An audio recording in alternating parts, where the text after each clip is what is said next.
Amigos, amigas, bienvenidos a un nuevo vídeo del canal Monedas e Historias.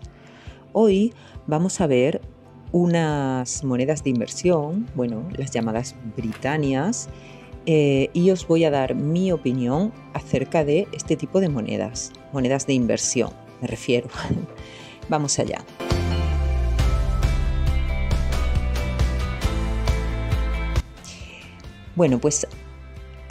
Como ya estáis viendo desde el principio del vídeo, aquí tenemos dos monedas de inversión, a las que normalmente se le llaman las Britannias, la Britannia de plata, la Britannia de oro. Bueno, esta realmente no es la Britannia de oro, sería una décima parte de una Britannia de oro. Ya que las Britannias normalmente se conocen así a las monedas de 1 onza, pero bueno, también tienen divisores y ahora lo vamos a ver. Las Britannias se introdujeron ya en el año 1987 y fue la primera moneda de inversión europea. Después de los éxitos de la Maple Leaf o la Krugerrand o la American Eagle, ya tocaba que la Royal Mint acuñara moneda de inversión, y eligieron como símbolo a esta diosa que representa a Britannia, haciendo un poco alusión a una moneda romana que ya Adriano en su momento acuñó, una moneda de cobre. Un poco lo que pasó con nuestra peseta de 1969, donde aparece Hispania, que también está inspirada en una moneda romana. Aquí pasó lo mismo, pero con la Britannia. Britannia ha aparecido a lo largo de mucho tiempo. Ya en el siglo XVI aparecieron monedas representando a Britannia también. Lo que sí es verdad es que ha sufrido alguna transformación. El tridente y el casco, este casco como corintios, este casco de batalla que tiene, ya eran característicos del antiguo modelo. La moderna, la Britannia moderna, también lleva además en el escudo los colores británicos. En este caso no, porque no están coloreadas. Esta moneda ya se ha acuñado, como ya os he dicho, primero como onzas de oro, y luego en el 2013 se agregó también ya la moneda de plata. Respecto a las de oro, tenemos que las hay de 1 onza, de media, de 1/4 y de 1/10, que es la que tenemos aquí. Yo, como no soy millonaria, no me puedo permitir 1 onza de oro. Bueno, aparte que ahora os daré mi opinión sobre este tipo de monedas.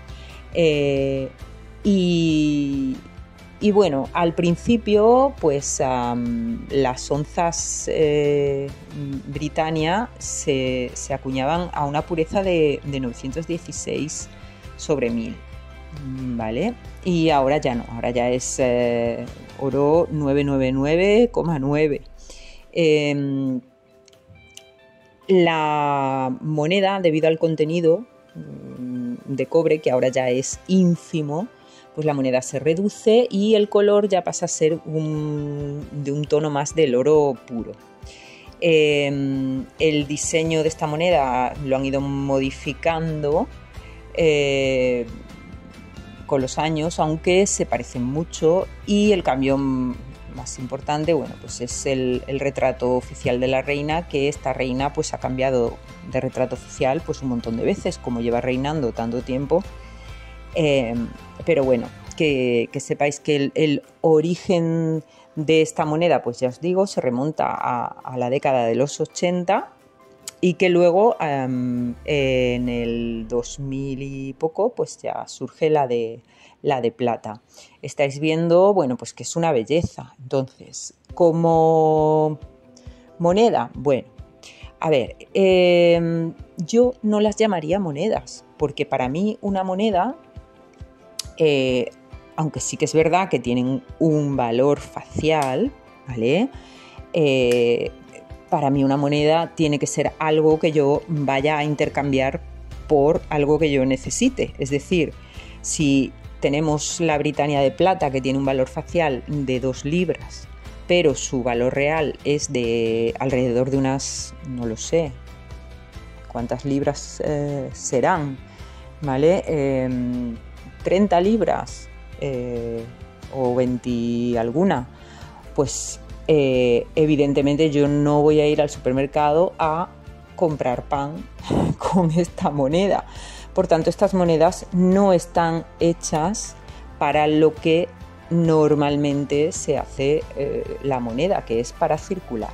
Así que para mi opinión, ya sé que muchos diréis que sí, que es una moneda porque tiene un valor facial, porque está acuñada por una casa oficial, bla, bla, bla, y es cierto, pero para mí esto no son monedas. Me da igual comprar una Britannia que comprar una medalla de plata pura con cualquier otro motivo. Quiero decir, son monedas de inversión que para lo que nos sirven es para acumular plata. Entonces, yo de vez en cuando compro alguna, porque sí que es verdad que, pues, por ejemplo, las Britannias me parecen muy bonitas, muy, muy bonitas, pero no acumulo plata u oro con este tipo de monedas. No tengo, no sé, una colección de Britannias de todos los años. Yo prefiero pues acumular plata pues con lo que se suele denominar el junk silver, que es plata pues de monedas que ya no sirven, que no tienen un valor numismático, pero que sí que contienen plata y que al final pues a la hora de acumular no tienes que pagar pues esos precios, ¿no? de spot que tienen las monedas de inversión. Entonces, ¿me gustan las monedas de inversión? Sí. ¿Las considero monedas como tal? Es decir, ¿las contendría dentro o yo las incluiría dentro de mi colección numismática? Pues para mí no forman parte de mi colección. Están ahí acumuladas y poquito a poco voy haciendo pues una hucha. Pero para mí no son monedas que tengan un valor numismático para nada. Bueno, pues no sé qué opináis vosotros. Igual a vosotros sí que os gusta. Hay mucha gente a la que le gusta coleccionar monedas de inversión, que también me parece fenomenal. Pero a mí me gusta más coleccionar monedas que tengan un valor histórico también. Entonces estas monedas que nunca han circulado, pues no me puedo imaginar por qué manos habrá pasado, si alguna vez se habrá perdido y habrá estado en el suelo, si alguien se la habrá encontrado. No sé si me entendéis. Entonces, bueno, pues me gustaría saber qué opinión tenéis sobre las monedas de inversión y qué opinión tenéis sobre las monedas, la numismática en general. Si preferís coleccionar monedas de inversión que nunca han circulado y son de plata o de oro muy, muy puros, o monedas pues que sí que tienen, sí que se han puesto en circulación, tienen su historia y son menos puras. Ya sabéis, dejadme vuestros comentarios y si os ha gustado el vídeo, darle al like y por favor suscribíos para no perderos nada. Un saludo y hasta pronto, adiós.